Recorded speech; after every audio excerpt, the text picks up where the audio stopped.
Hello everyone, good morning. आज 13 मई है और 69,000 शिक्षक भर्ती में डबल बेंच से भी ईडब्ल्यूएस आरक्षण पर राहत नहीं मिली है। मामला सिंगल बेंच के आदेश के खिलाफ डबल बेंच में गया था, लेकिन डबल बेंच से भी आदेश ये पारित हुआ है कि फ़िलहाल भर्ती जो है पूरी हो चुकी है और जो एस्पिरेंट उस पर काम कर रहे हैं उनको हटाकर नए सिरे से अगर लिस्ट बनाई जाती है तो यह न्यायसंगत और समीचीन जो है प्रतीत नहीं होती है। तो फिलहाल इस पर हालांकि हाईकोर्ट ने नाराज़गी तो जताई है, लेकिन ये नहीं कहा है कि मतलब राहत मिल सकती है, क्योंकि कहा जा रहा है कि 69,000 पदों पर नियुक्तियां हो चुकी हैं और चयनित उम्मीदवार वर्षों से काम कर रहे हैं।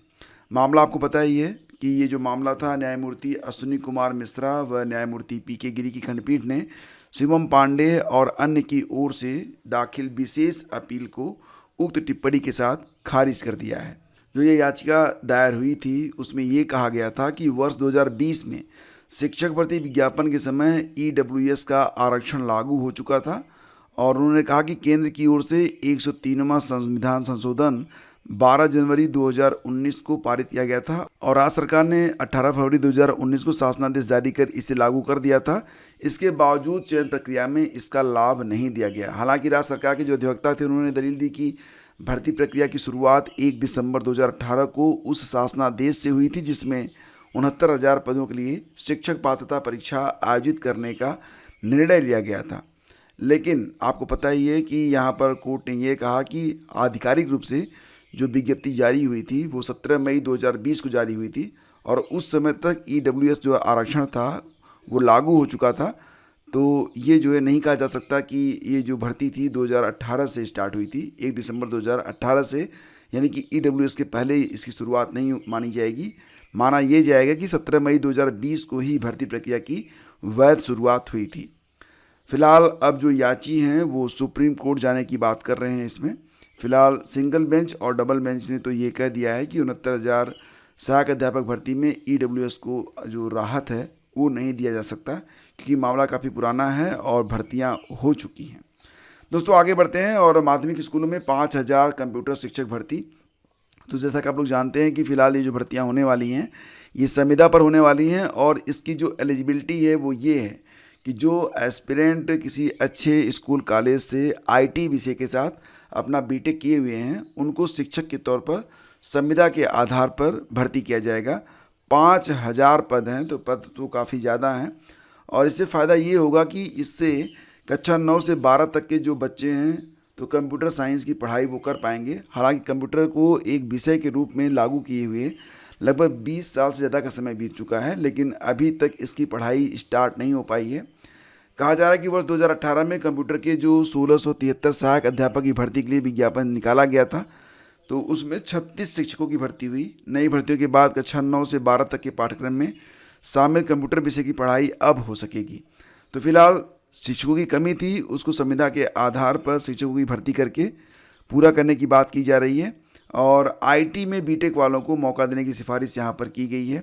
बाकी अभी प्रक्रिया स्टार्ट हुई नहीं है, लेकिन 5,000 भर्ती होने वाली है तो प्रक्रिया जब स्टार्ट होगी तो आपको यहाँ पर सूचित किया जाएगा। आपको पता है कि विज्ञापन संख्या 51 असिस्टेंट प्रोफेसर के लिए जो उत्तर कुंजी जारी हुई 10 मई को, तो उत्तर कुंजी में कई प्रश्न ऐसे हैं जिस पर अभ्यर्थी जो हैं वो संतुष्ट नहीं हैं। हालांकि यहाँ पर 2 प्रश्नों के बारे में कहा गया, लेकिन आपत्तियाँ कई प्रश्नों पर जा रही हैं। तो कहा यह गया था, जैसे कि एक प्रश्न ये था साहित्य अकादमी पुरस्कार वाला। आपको पता ही है कि साहित्य अकादमी पुरस्कार जो होता है इसमें 24 भाषाओं में पुरस्कार प्रदान किए जाते हैं, लेकिन जो प्रश्न पूछा गया था वो ये पूछा गया था कि साहित्य अकादमी पुरस्कार किसे दिया गया 2021 का।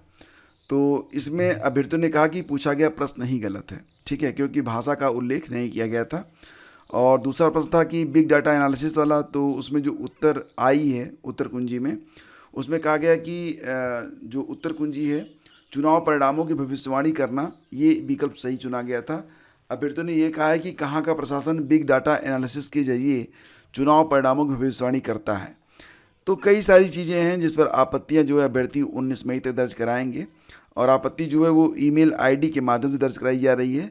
फिलहाल आपको आपत्ति कैसे दर्ज करानी है तो उसकी एक पीडीएफ कॉपी, जिसको हार्ड कॉपी कहा जाएगा, और एक सॉफ्ट कॉपी यानी एक एमएस वर्ड फॉर्मेट पर आपको आपत्ति जो है दर्ज करानी है। यूपीपीएससी सीधी भर्ती के 50 पदों के लिए ऑनलाइन आवेदन की प्रक्रिया शुरू हुई है। हालांकि इसमें कोई भी सामान्य भर्ती के पद नहीं हैं। ओटीआर जरूरी है और जो भी पद हैं वो चिकित्सा विभाग से जुड़े हुए हैं। जैसे कि अगर हम बात करें यहाँ पर तो उत्तर प्रदेश आयुष विभाग में, इसके अलावा फार्म प्रबंधक के पद हैं, चारा विकास अधिकारी हैं, दुग्धशाला विकास उत्तर प्रदेश में, और संस्कृत में सहायक निदेशक। तो इस प्रकार के पद हैं कि इसमें सामान्य रूप से अगर आप स्नातक हैं तो आप आवेदन कर नहीं सकते हैं, लेकिन आवेदन की प्रक्रिया स्टार्ट हो चुकी है। 9 जून तक आवेदन आप कर पाएंगे। 16 जून तक अगर अभ्यर्थी चाहें तो सुधार, संशोधन और शुल्क समाधान 16 जून तक कर पाएंगे। तो प्रक्रिया जो है स्टार्ट कर दी गई है। और आईपीएल शुरू हो रहे हैं 17 मई से, ठीक है, 17 मई से 3 जून तक, और 3 जून को ही इसका जो फाइनल है वो खेला जाएगा। टूर्नामेंट के बाकी मैच देश के 6 शहरों में आयोजित होंगे। और जो नया टाइम टेबल आया है उसके तहत बेंगलुरु, जयपुर, दिल्ली, लखनऊ, अहमदाबाद और मुंबई में ये मैच खेले जाएंगे। प्ले ऑफ मुकाबलों के स्थानों की घोषणा बाद में की जाएगी। कुल 17 मैच अभी बाकी हैं, जिसमें 2 डबल हेडर यानी कि एक ही दिन में 2 मुकाबले शामिल होंगे। ये दोनों मुकाबले जो है रविवार को करवाए जाएंगे। तो फ्रेंड्स, ये थे आज के अखबारों की मेन हेडलाइंस। और आपको पता ही है कि सुबह का जो ये सेशन होता है इसमें हम प्रयास करते हैं कि अखबारों के बारे में और जो मेन हेडलाइंस है उससे आपको अवगत कराया जाए। मिलते हैं आपसे अगले वीडियो में। आगे दीजिए, नमस्कार, जय हिंद।